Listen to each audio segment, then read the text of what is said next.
The Age of Enlightenment.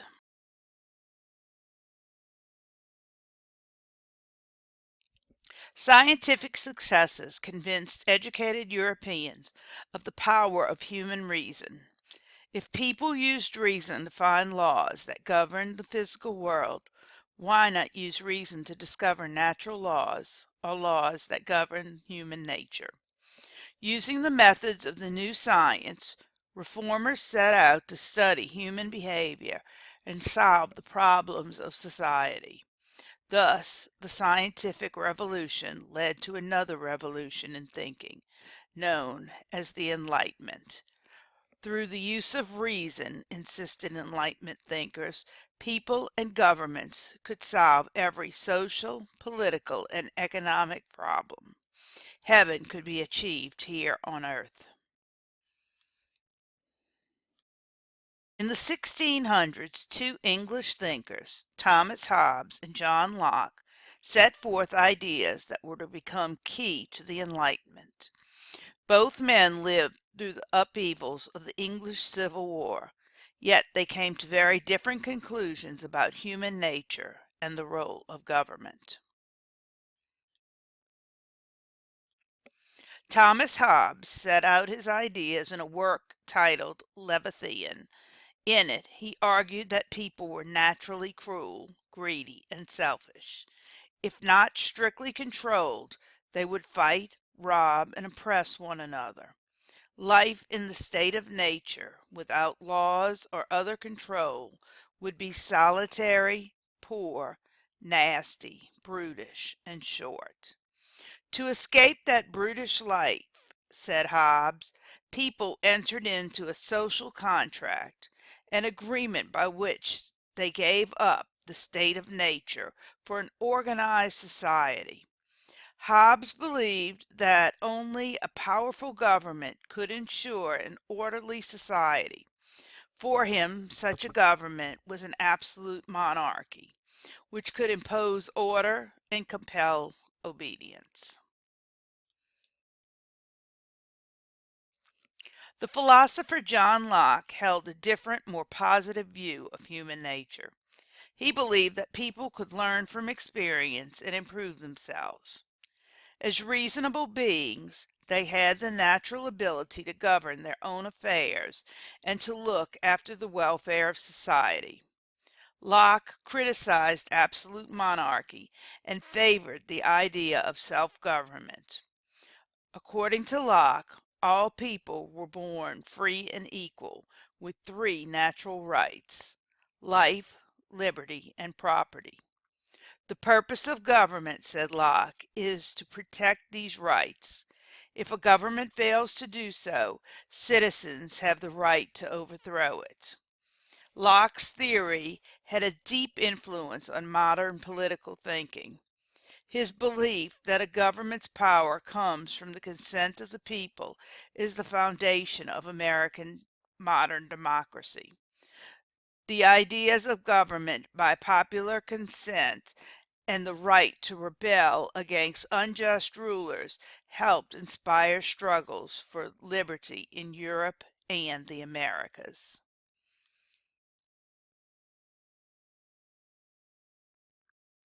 The Enlightenment reached its height in France in the mid 1700s.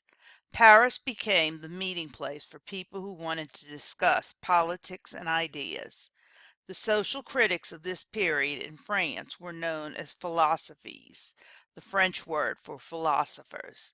The philosophers believed that people could apply reason to all aspects of life, just as Isaac Newton had applied reason to science. There were five concepts that formed the core of their beliefs. The first was reason enlightened thinkers believed truth could be discovered through reason or logical thinking. Number two, nature, the philosophies believed, was natural and also was good and reasonable. Number three, the philosophies rejected the medieval notion that people should find their joy in the hereafter and urged people to seek well being on earth. 4. Progress. The philosophy stretched that society and humankind could improve. 5. Liberty. The philosophies called for the liberties that the English people had won in their glorious Revolution and Bill of Rights.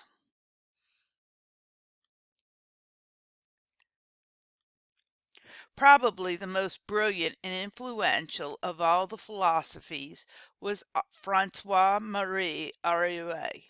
Using the pen name Voltaire, he published more than 70 books of political essays, philosophy, and drama.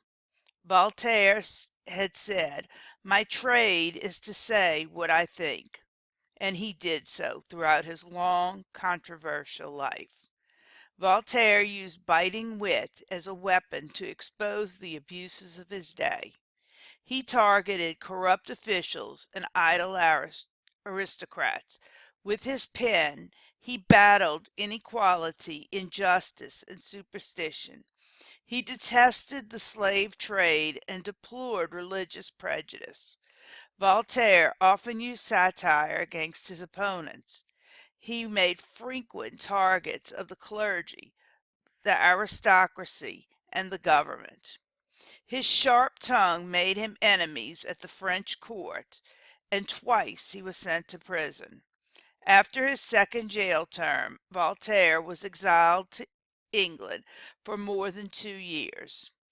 Although he made powerful enemies, Voltaire never stopped fighting for tolerance, reason, freedom of religion, and freedom of speech. He used his quill pen as if it were a deadly weapon in a thinker's war against humanity's worst enemies, intolerance, prejudice, and superstition. Even as he saw his books outlawed and even burned, he continued to defend the principle of freedom of speech.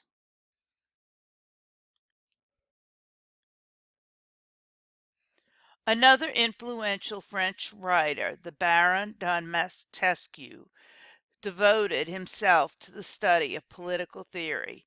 Montesquieu believed that Britain was the best governed and the most politically balanced country of his own day. The British king and his ministers held executive power. They carried out the laws of the state. The members of parliament had legislative power. They made the laws. The judges of the English courts held the judicial power. They interpreted the laws to see how each applied to a specific case. Montesquieu called this division of powers among different branches separation of powers. Montesquieu oversimplified the British system. It did not actually separate powers this way. His ideas, however, became a part of his most famous book, On the Spirit of Laws, written in 1748. In his book, Montesquieu proposed that the separation of powers would keep any individual or group from gaining total control of the government. Power, he wrote, should be a check to power.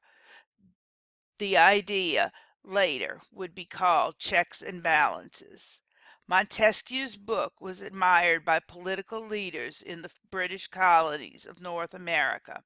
His ideas about separation of power and checks and balances became the basis for the United States Constitution.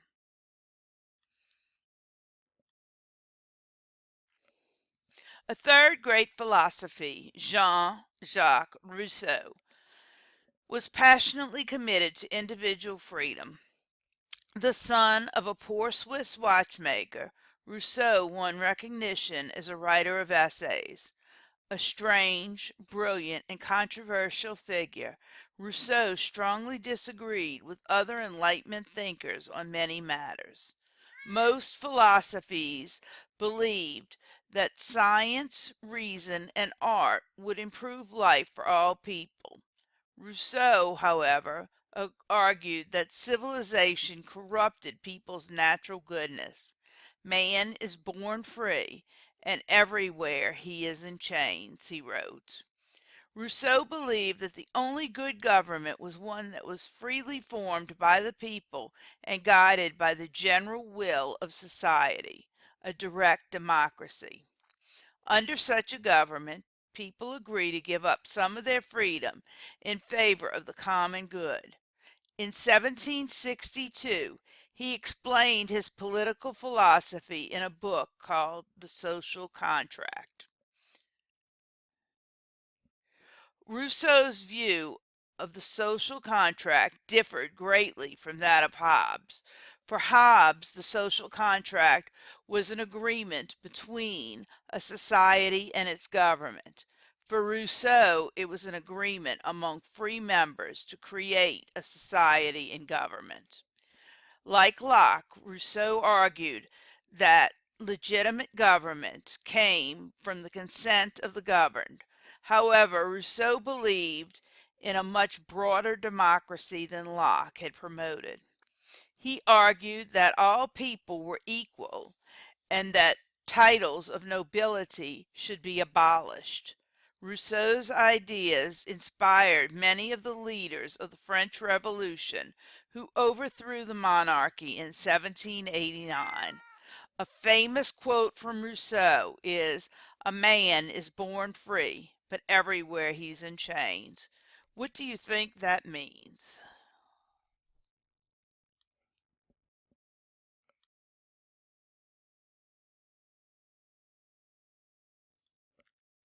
An Italian philosopher named Cesare Beccaria turned his thoughts to the justice system. He believed that laws existed to preserve social order, not revenge or to avenge crime. Beccaria regularly criticized common abuses of justice. They included torturing of witnesses and suspects, irregular proceedings and trials, and punishment that was arbitrary or cruel. He argued that a person accused of a crime should receive a speedy trial and that torture should never be used. Moreover, he said, the degree of punishment should be based on the seriousness of the crime. He also believed that capital punishment should be abolished. Beccaria based his ideas about justice on the principles that government should seek the greatest good for the greatest number of people. His ideas influenced criminal law reformers in Europe and North America.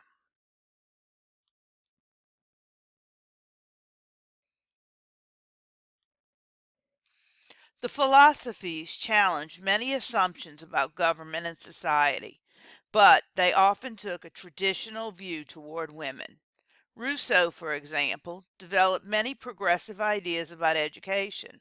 However, he believed that a girl's education should mainly teach her how to be a helpful wife and mother. Other male critics scolded women for reading novels because they thought it encouraged idleness and wickedness.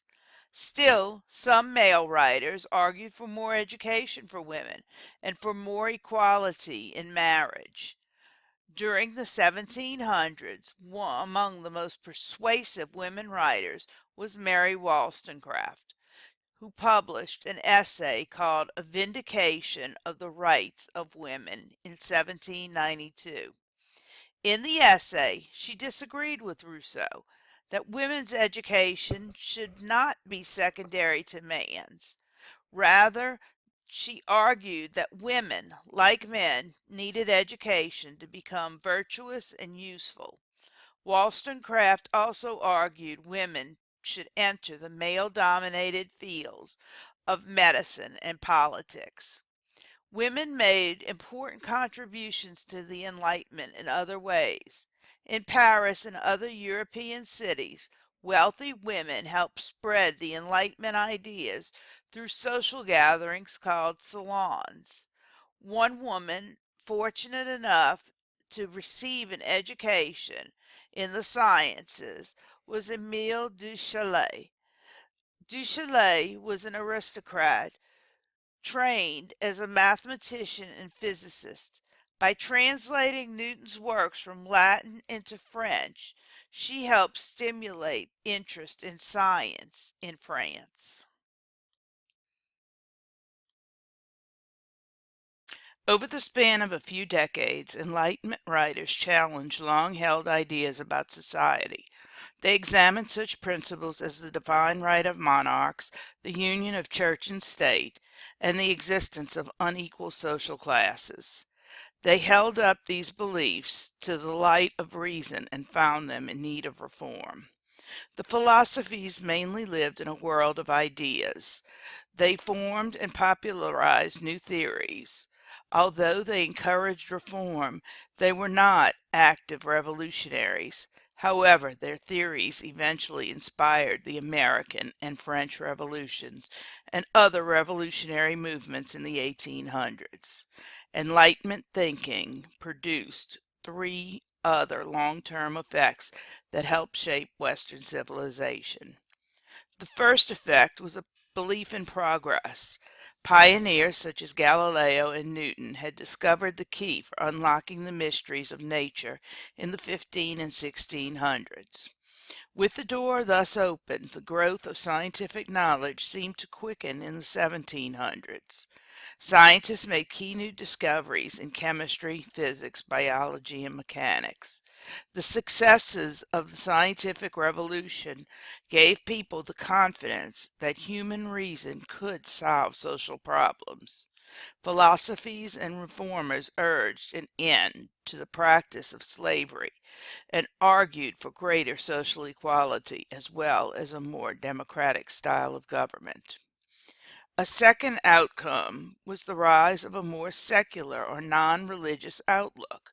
During the Enlightenment, people began to question openly their religious beliefs and the teachings of the Church. Before the scientific revolution, people accepted the mysteries of the universe as workings of God. One by one, scientists discovered that these mysteries could be explained mathematically. Newton himself was a deeply religious man, and he sought to reveal God's majesty through his work. However, his findings often caused people to change the way they thought about God. Meanwhile, Voltaire and other critics attacked some of the beliefs and practices of organized Christianity. They wanted to rid religious faith of superstition and fear and promote tolerance of all religions. Faith in science and in progress produced a third outcome, the rise of individualism. As people began to turn away from the church and royalty for guidance, they looked to themselves instead. The philosophies encouraged people to use their own ability to reason in order to judge what was right or wrong. They also emphasized the importance of the individual in society. Government, they argued, was formed by individuals to promote their welfare. The British thinker Adam Smith extended the emphasis on the individual to economic thinking. He believed that individuals acting in their own self-interest created economic progress. During the Enlightenment, reason took center stage. The greatest minds of Europe followed each other's works with interest and often met to discuss their ideas. Some of the kings and queens of Europe were also very interested.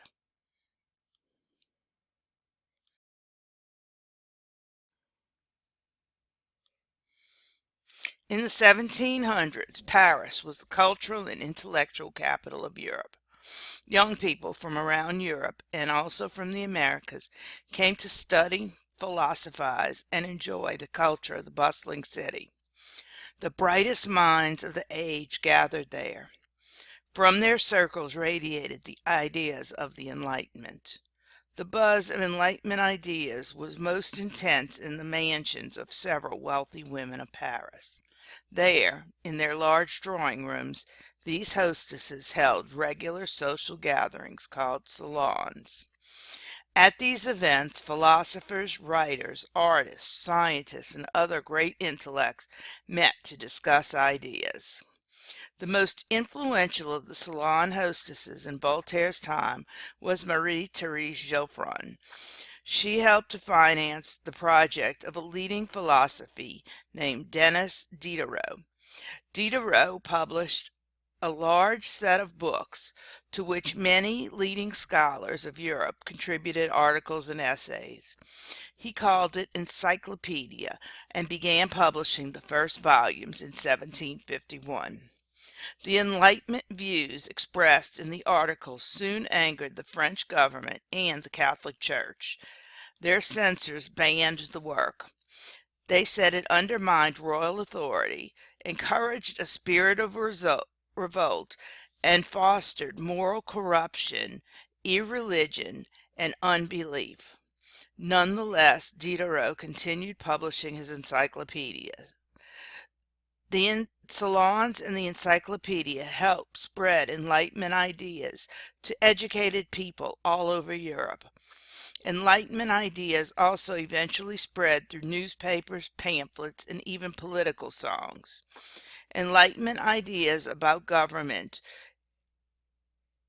and equality attracted the attention of a large, growing, literate middle class, which could afford to buy many books and support the works of the artists. Stop now and watch the video linked on Schoology entitled Diderot.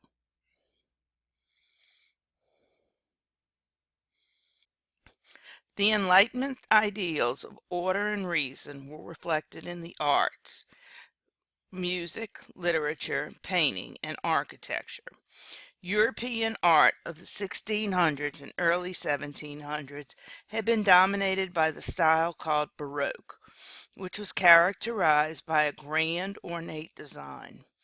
Baroque styles could be seen in elaborate palaces such as Versailles and in numerous paintings.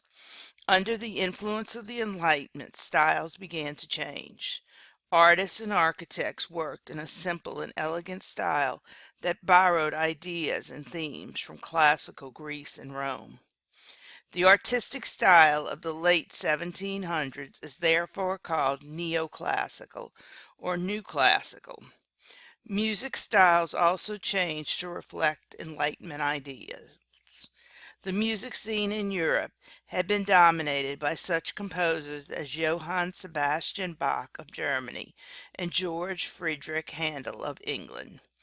These artists wrote dramatic, organ, and choral music. During the Enlightenment, a new, lighter, and more elegant style of music known as classical emerged.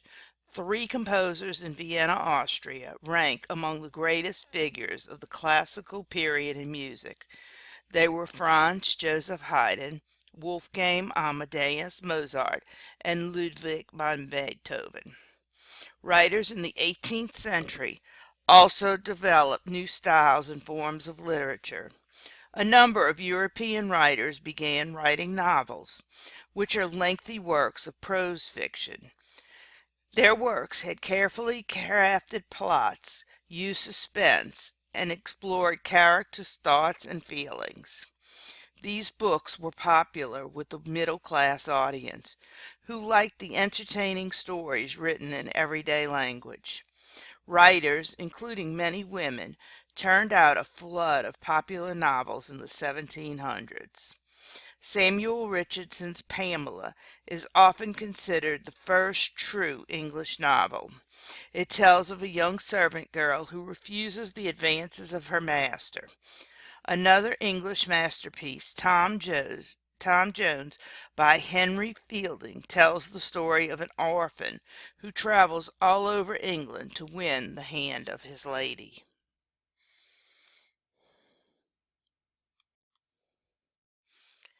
Philosophies like Voltaire considered England's government the most progressive in Europe. England had a constitutional monarchy.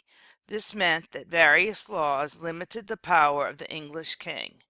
Despite the view of philosophies, however, a growing number of England's colonists in North America accused England of dictatorial rule. Encouraged by Enlightenment ideas, they would attempt to overthrow what was the most powerful nation on earth and create their own. Now stop this video and watch the trailer for the movie Patriot, linked on Schoology.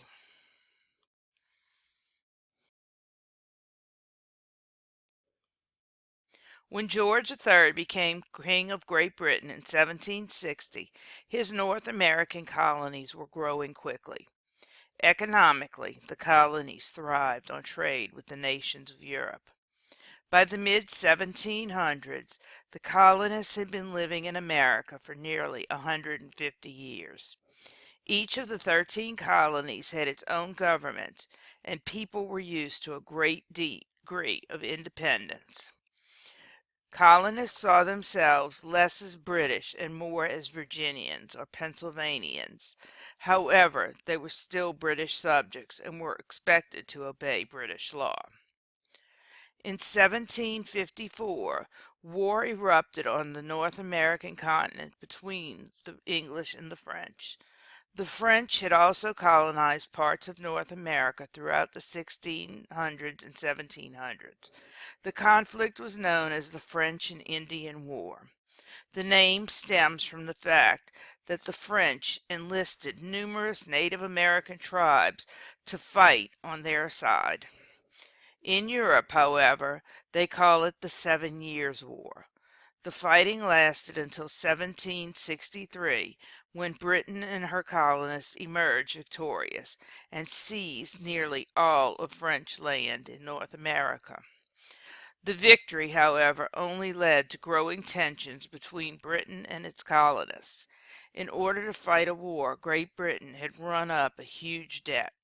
Because American colonists benefited from Britain's victory, Britain expected the colonists to help pay the costs of the war.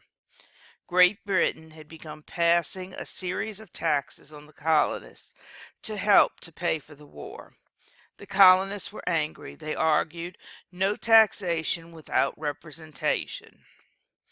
In Britain, citizens consented to taxes through their representatives in Parliament. The colonists, however, had no representation in Parliament.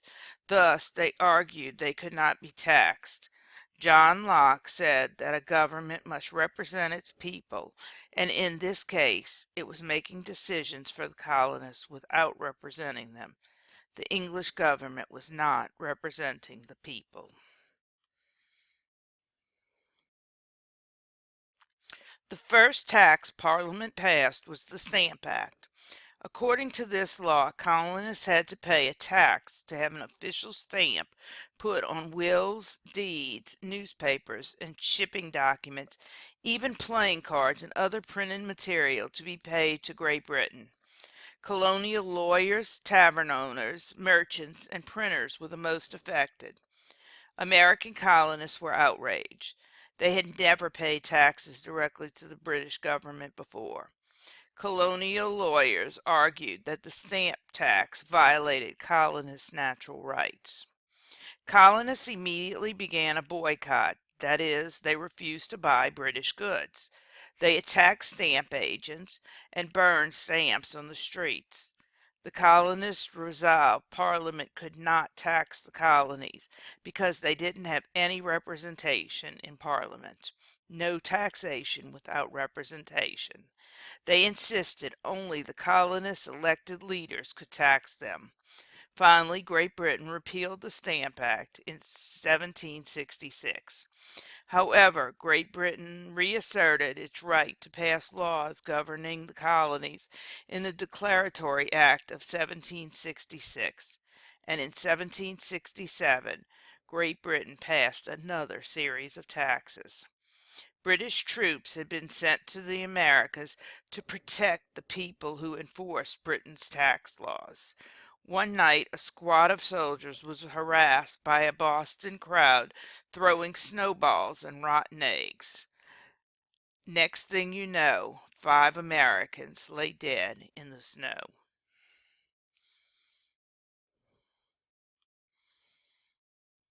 In 1773, to protest an import tax on tea, a group of colonists dumped a large load of British tea into Boston Harbor.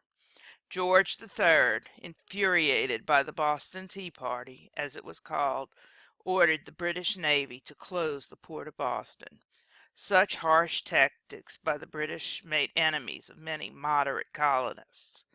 The British punished the colonists for the Boston Tea Party by passing what the colonists called the Intolerable Acts, which closed Boston Harbor, required colonists to feed and house British soldiers, and limited the right of self government. Such harsh tactics by the British made enemies of many moderate colonists. In September 1774, representatives from every colony except Georgia gathered in Philadelphia to form the First Continental Congress. This group protested the treatment of Boston. When the king paid little attention to their complaints, the colonists decided to form the Second Continental Congress to debate their next move. Great Britain sensed that something was going to happen. So in 1775, they sent their troops to Concord, Massachusetts to seize the colonists' military supplies. This is where you have Paul Revere's famous ride. He takes off to warn the colonists. As the British marched into Lexington on their way to Concord, they found about 70 farmers and villagers blocking their path. A shot was fired, no one knows from whom, and 8 colonists were killed. The Brits immediately marched back towards Boston, but colonists on their way back fire from trees and stone walls. By the next day, 300 Brits and 100 colonists were dead. The Second Continental Congress voted to raise an army and organize for battle under the command of a Virginian named George Washington. The American Revolution had begun.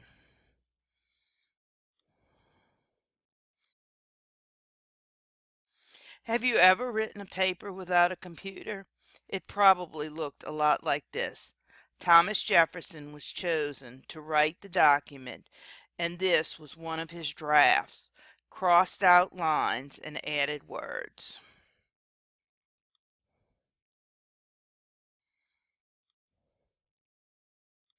The British were not about to let their colonies leave without a fight.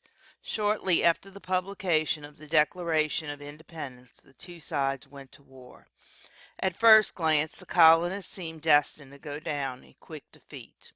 Washington's ragtag, poorly trained army faced the well-trained forces of the most powerful country in the world.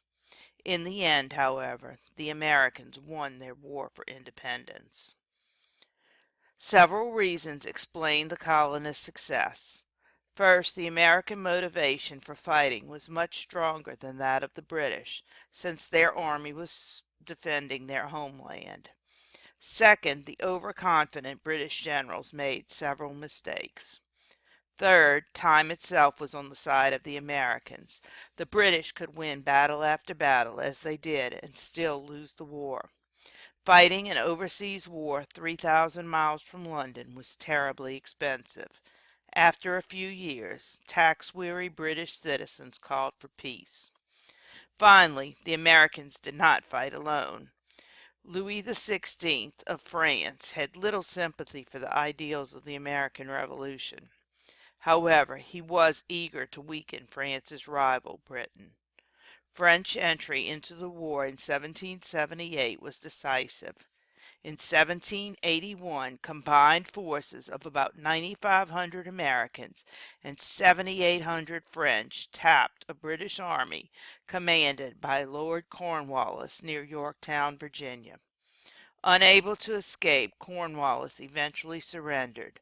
The Americans had shocked the world and won their independence.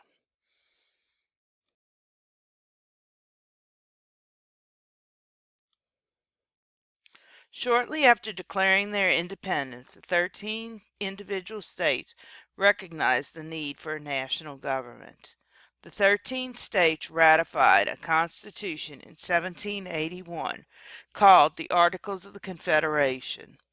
The Articles established the U.S. as a republic, a government in which citizens ruled through elected officials. To protect their authority, the 13 states created a deliberately weak national government. There was no executive or judicial branches. The Articles established only a Congress. Each state, regardless of size, had one vote. Passing new laws was difficult because laws needed an approval of 9 of the 13 states. These limits produced many problems. Although the new national government needed money to operate, it could only request contributions from the states. Angry Revolutionary War veterans bitterly complained that Congress still owed them back pay for their services. Some states even put tariffs on goods coming from neighboring states. Colonial leaders eventually recognized the need for a strong national government. A constitutional convention held its first session on May 25, 1787, with the goal to revise the Articles. The 55 delegates were experienced statesmen who were familiar with the political theories of Locke, Montesquieu, and Rousseau. Although the delegates shared the basic ideas on government, they sometimes disagreed on how to put them in practice. For almost 4 months, the delegates argued over important questions. Using the political ideas of the Enlightenment, the delegates created a new system of government. Although the Constitution created a strong central government, it did not eliminate local governments. Instead, the Constitution set up a federal system in which power was divided between national and state governments.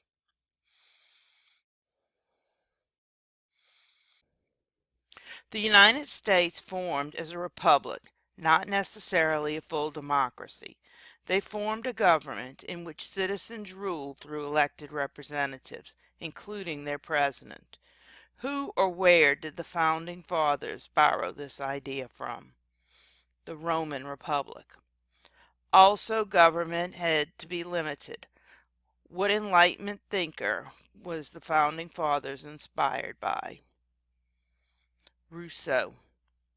The delegates distrusted a central government controlled by one person or group. They therefore established three separate branches: legislative, executive, and judicial. This setup provided a built-in system of checks and balances, with each branch checking the actions of the other two. For example, the President received the power to veto legislation passed by Congress. However, Congress could override a presidential veto with the approval of two-thirds of its members. What Enlightenment thinker did the Founding Fathers borrow these ideas from? Montesquieu. The delegates signed a new constitution on September 17, 1787. In order to become law, however, the Constitution required approval by conventions in at least 9 of the 13 states. Some argued for a Bill of Rights to protect the rights of citizens, so Congress added to the Constitution 10 amendments known as the Bill of Rights. Many of the Founding Fathers believed individuals had certain basic rights that cannot be taken away by government, and that the people have the right to rebel. What founding father did this idea come from? John Locke. Congress shall make no law respecting an establishment of religion or prohibiting the free exercise therefore, or abridging the freedom of speech or of the press, of the right of the people to peacefully assemble and to petition the government for a redress of grievances. What Enlightenment thinker was responsible for this freedom of speech? Voltaire. The Constitution and Bill of Rights marked a turning point in people's ideas about government.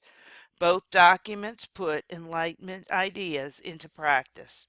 They expressed an optimistic view that reason and reform could win, and that progress was inevitable. Yet, when George Washington was elected president in 1789, Only white males who met certain property qualifications could vote. Now watch the American Revolution video that is linked on Schoology.